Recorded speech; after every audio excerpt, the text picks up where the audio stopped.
All right. Well, hello again to all the boys and girls out there in YouTube land watching. John and Ellie back at you today with a special live examination of Founder's Dirty Bastard. And joining me today is Michael Komaroff, craft beer enthusiast and world traveler. Thanks for joining me, Michael. I'm from Brooklyn, New York. It's good to be there. This is a style that I like. So one that hopefully is going to become more acceptable to people over time. Right. So 8.5% alcohol getting up there and 50 IBUs. And you were saying off air that they call this a wee heavy. It's a wee heavy or a Scotch ale, Scottish ale. And Founders is, of course, in Grand Rapids, Michigan. It has a full portfolio of beers, and this is just one of their I think fairly well-known beers. This is one they've had for a while. I don't know what year it came out, but it's a well-known beer that they make. Yeah, it's poured really nice. Me too. That's my head. I'm having it in my Captain Lawrence Brewing Company glass. I've got a Coney Island craft lagers glass, which they don't even make these beers anymore, I don't think. But really dark color. Can you see like a beige head on it? You can see through it. There's kind of a reddish hue, but it's very dark brown. Right. Very clear though. I don't see, even though it's really dark, I don't see any sediment in this one at all. It looks pretty filtered. So it's very malt forward, wouldn't you say, on the aroma? Yes. That's the first thing I notice is how malty it is on the aroma. Yeah, it's what you seem to be getting is mostly the dark roasted malts. That's the first thing that you're getting on the nose, and it's pronounced, but it's a nice nose. Yeah, the first thing that I thought of actually when I first sniffed this beer here is it smells a lot like a barrel aged beer, which I don't think it is, but it seems to have a lot of those aromas that you get with a barrel aged beer. I agree with that. And you notice also, and yours is the same as mine, the head is very creamy. It's like a creamy head. Right. Not a soapy type head. It's very creamy looking. It's one of the better looking beers that I've poured in a glass in a while too. It looks really good. So you want to go ahead and get that? You're ready to go for it? Okay, cheers. Cheers. Enjoy.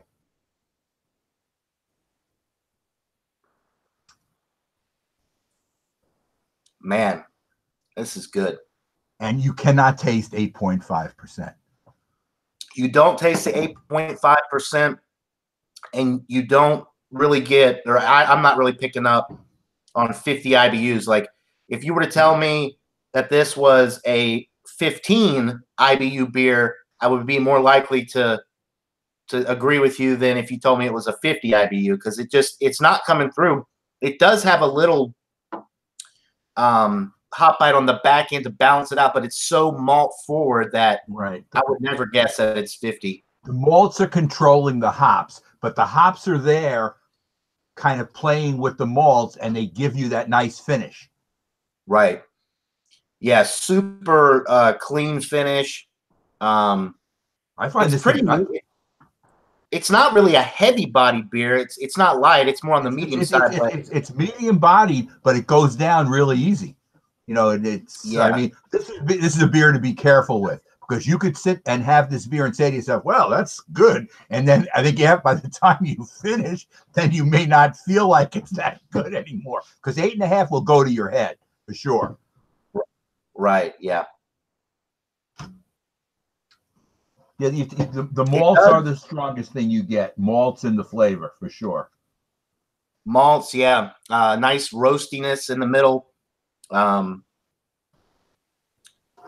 getting like almost like a wood presence, like if it was barrel aged, which is really strange to me, but it definitely has that. It even says on the label that it says complex in finish with hints of smoke and peat like a Scotch whiskey or something. I don't know.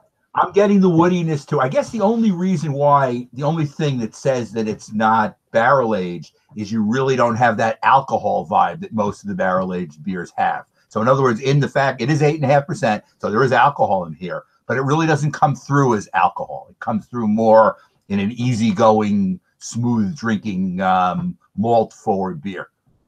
Right. I love this stuff. I think it's great. I think it's it's an A beer all day long. It's probably, I think it gets good ratings. I was watching a couple of reviews. Our good buddy Jay over there at Louisiana Beer Reviews did a review of this beer, and I think he said it got like a 98 out of 100 on Rate Beer, and a 98 for the style, which is very, Rate Beer can be pretty difficult or pretty hardcore when it comes to rating the beers. So that's pretty good. And I'm right there with him. I think it's like a 97 or a 98 out of 100. I think it's darn near a world-class beer. I'm with you. There's nothing that I would want any different with this beer. I can't think of anything wrong with it. I'm with you. I'm in about the same area, maybe 97, right in the same grouping. And and Eric, when we do our Wednesday examinations, Eric will say, "What about the top three? Why isn't it 100?" And it's not 100 because you're always looking for that extra step up, whatever it is. And they're doing the best they can. It's a fine beer, but there's always a little room for improvement on anything. Right. I've only given, I think, 1 or 2 beers a perfect score, and I think I'm probably not going to do that too much anymore. And the ones that I gave perfect scores were the Goose Island Bourbon County Stout, Northwoods edition that I had, and then there was one other beer that I think I gave a perfect score, but those are just so above and beyond. I mean, I don't know. I think I gave one of the great beers out there. I gave one of those Bourbon County Stouts a 99, which I think is the highest rating I've ever given. But it was so close to being 100. It was almost like I can't imagine anything else they could have done. I mean, it was certainly right there. And this is, like I say, 97 to me. Yeah, definitely a great beer. It really wasn't that expensive either. I bought a 6-pack for around $10, which I think for an 8.5% really high quality beer. Very good price. It's funny, that was the same price that I paid in the co-op. The only plus I have is, I can buy singles. So they pass it. That's the one good thing about the co-op. They break the 6-packs up, and I was able to get this one bottle for $1.66. If you multiply that out, it's $10 for the 6-pack. Right. But I'm at a stage now. It's funny. I was at Costco earlier today, and I bought a case of Firestone Walker hoppy beers, Easy Jack, Union Jack, and a couple of others, Luponic Distortion. But in Costco, you have to buy a 6-pack of each. You have to buy a whole case. So now for somebody like me, I can do a tasting. I'm doing one tomorrow where the group's coming over, so I can use a couple. But you can't. It's not like I could do all 4 of them because you're trying to do different styles. And if you did 4 hoppy beers, the women who come to this thing would start throwing stuff at me. Women tend not to be as IPA. What would be the word? Women tend not to love IPAs as much as men. They're not as prone to love the IPAs as men are, it seems like. I guess because IPAs, the flavor profile is considered not necessarily harsh, but it's more of an acquired taste. Right. And maybe some of these women are not as seasoned beer drinkers. So they're more into it took me a while to really get into hoppy beers because that bitterness, if you're not accustomed to that in your beer, it can really throw you off, No question. But it's funny. My wife is into sours like you. She loves sours. She likes saisons. She does like high alcohol stuff. My wife likes a high alcohol stout as long as it's not coffee. She doesn't like coffee stouts. Doesn't drink coffee, so she doesn't like that. She likes chocolate stouts. She likes milk stouts. But she only became a beer drinker because I was so into it, and I would do stuff. There was a place called Beer Craft I would go to, and she would say, I'm going to be bored. I'd say, come along, see if you like it. And they gave you these samples, and after a while, she started getting into it. We met a different crowd of friends, and they would come every week, and we'd hang out. Unfortunately, it's out of business now, but life goes on, things go in cycles, and you have to just ride whatever is going, and that's just the way it is.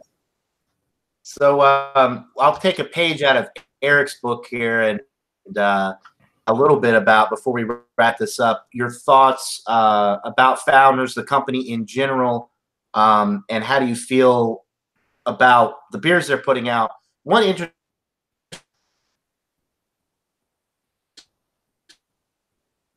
thing I read is how this one that is, but the name is kind of close. So I thought maybe it was like a barrel aged version of this or something.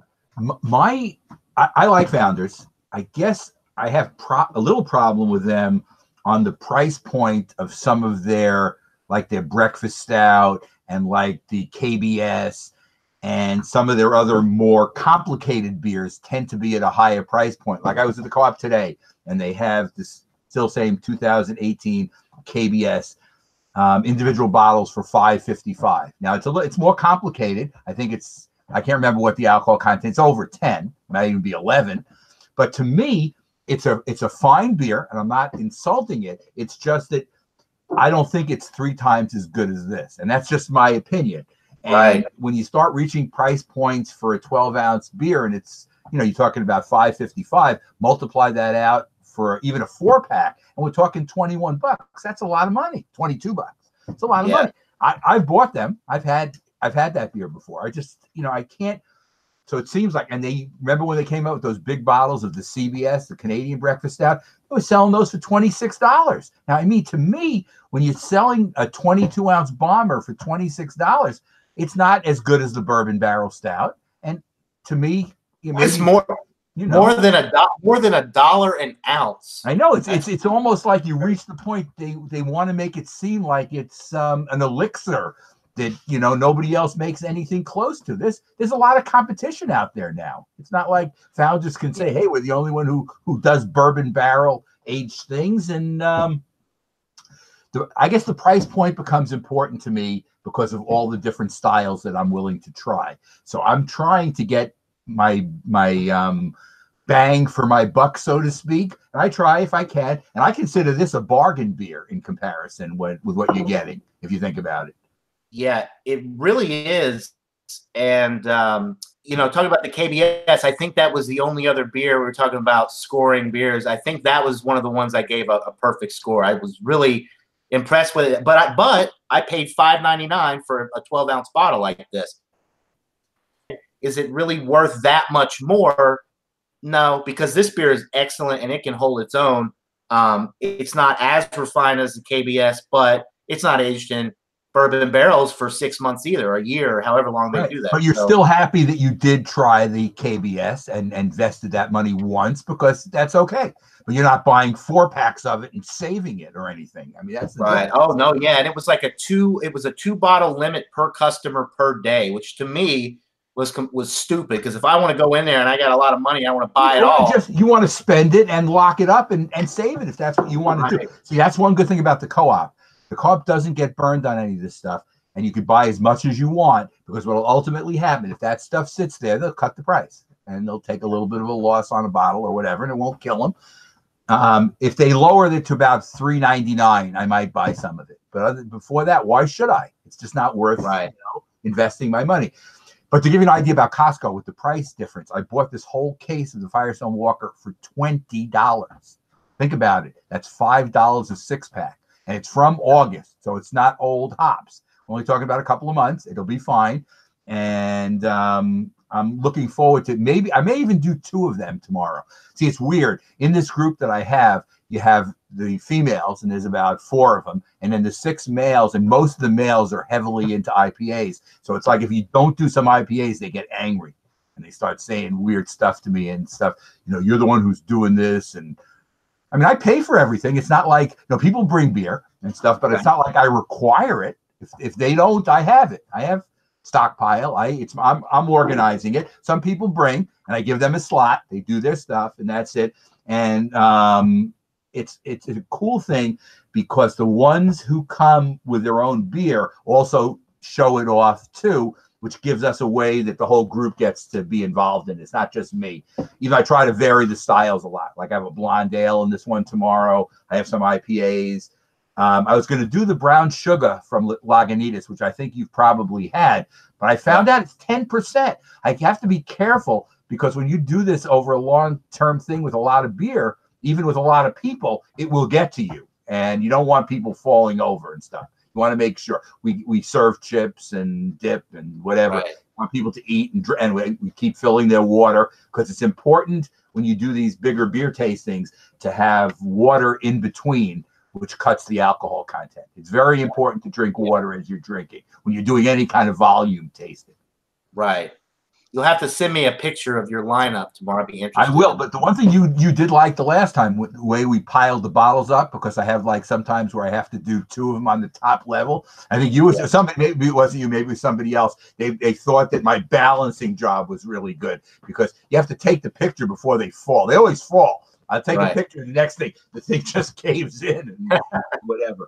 But I've had this before. This is not the first time I've had the Dirty Bastard. It's just it consistently always comes through as a very steady, very world-class beer, for sure.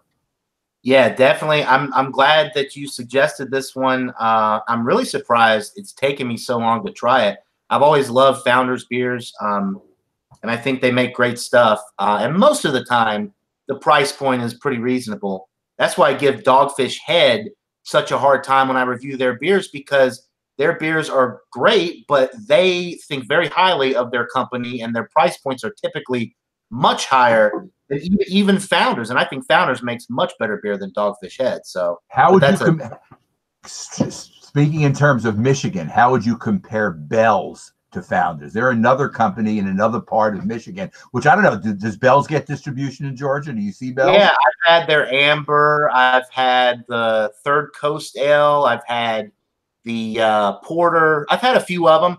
I think they make great beers, but I don't think they really can match up with Founders. I think Founders makes much better beer. I think Founders is better. Bell's occasionally will have they have that 30th anniversary thing that I had, which was excellent. But again, it was a specialty thing. It wasn't something they regularly made. And it was like a 30th anniversary thing that they barrel aged, and it was expensive. But again, when you do something once, you don't mind spending the money. I'm willing to go for it once and buy something that's what I consider excessively priced, because if nothing else, I could say I tried it.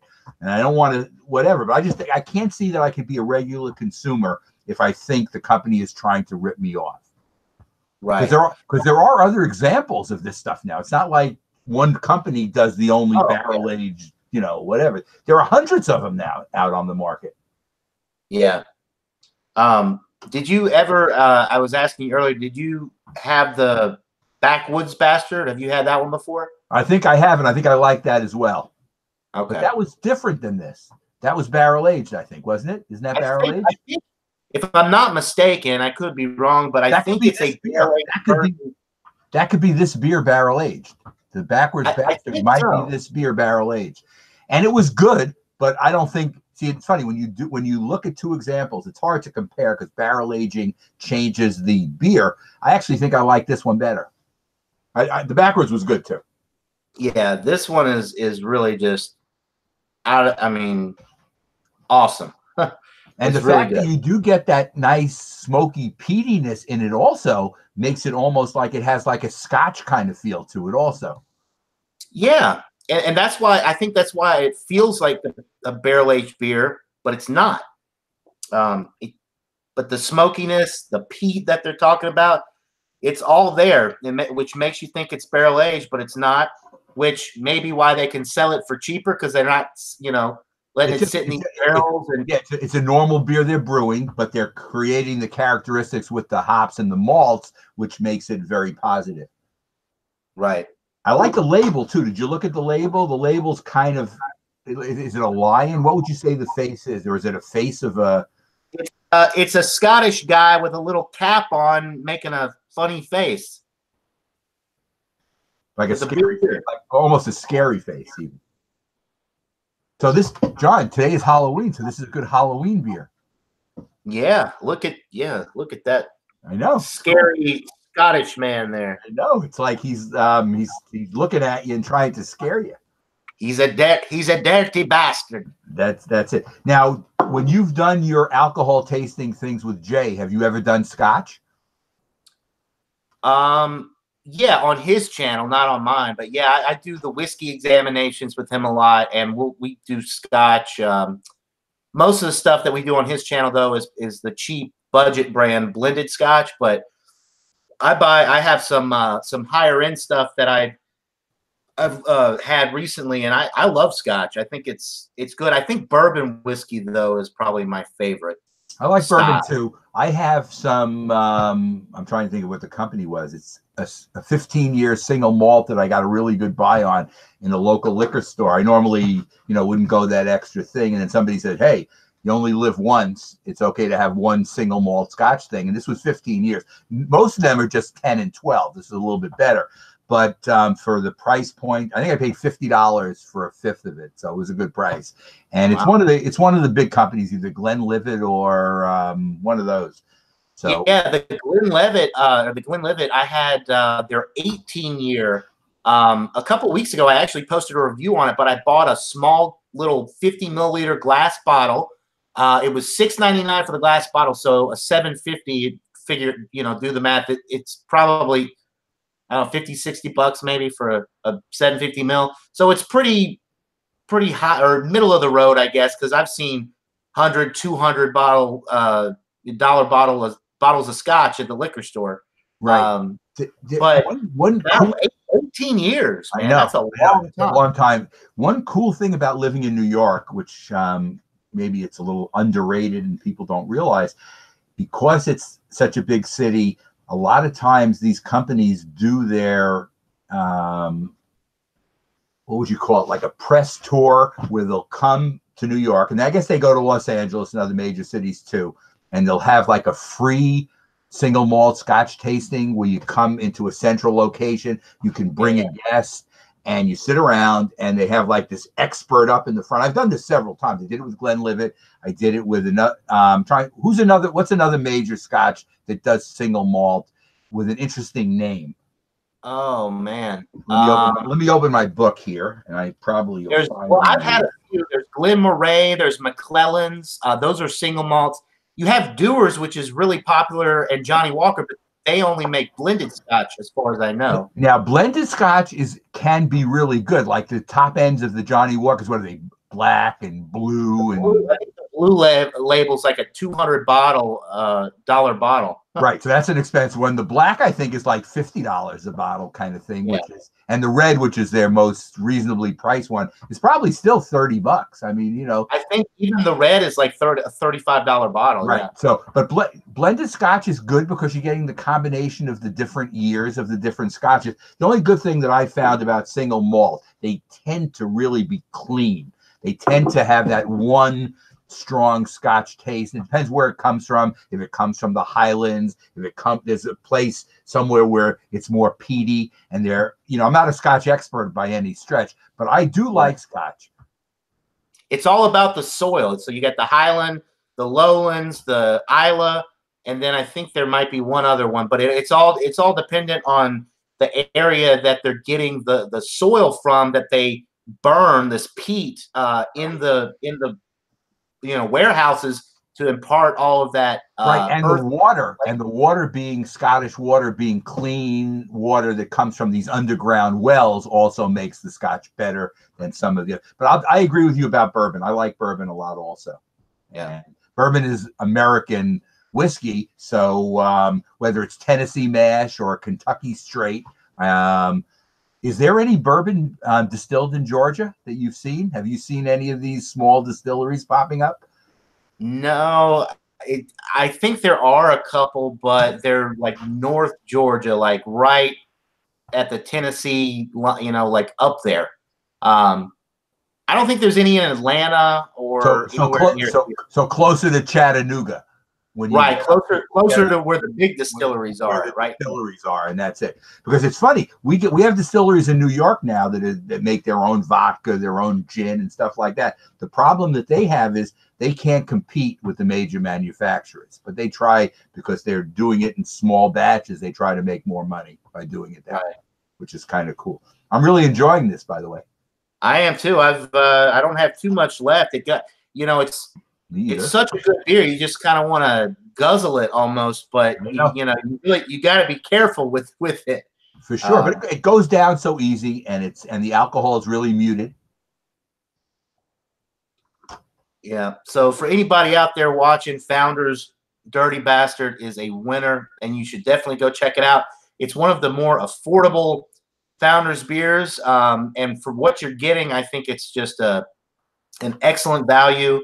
We'll go ahead and wrap up this this examination. We can talk off air some, but nobody in the chat today, probably because it's a Wednesday and in the middle of a work day, but there'll probably be a few on Eric's examination tonight. So if anybody is watching, check out his Wild Card Wednesday. I think we're doing on his channel later. John, so thanks for inviting me today. Yeah, thanks so much for joining. Maybe some more to come. I'd like to try the Backwoods Bastard, and if I get my hands on one of those Lithuanian beers, we'll definitely have to do one of those. When you go back to work next week, one of the days maybe you'll be in Atlanta. You can go to that other place you said where they might have it, and even if you can't get the same one I got, get another one from the same company. I think it's called Riscual or Riskinkule or whatever it is, and we'll do 2 of them if that's what we have to do. But they're interesting in that there's no consistency. Like I said, get one, it's excellent. And then the next week, other people bring a different one, and it's the same thing, and it's not as good. And it's hard to figure. Is their quality control bad, that they have good batches and bad batches? When I say it's good, we had some stuff that would have been in the 93, 94 area, and then the next week it was in the 60s. It was like really bad. And, you know, it's hard to figure. Now, it's possible that maybe they had a bad batch and it snuck through kind of thing. Right. That can happen, I guess. But whatever you get, that'll be fun. And there's other stuff we can try too, because you can get pretty much anything where you are. You get a lot of stuff.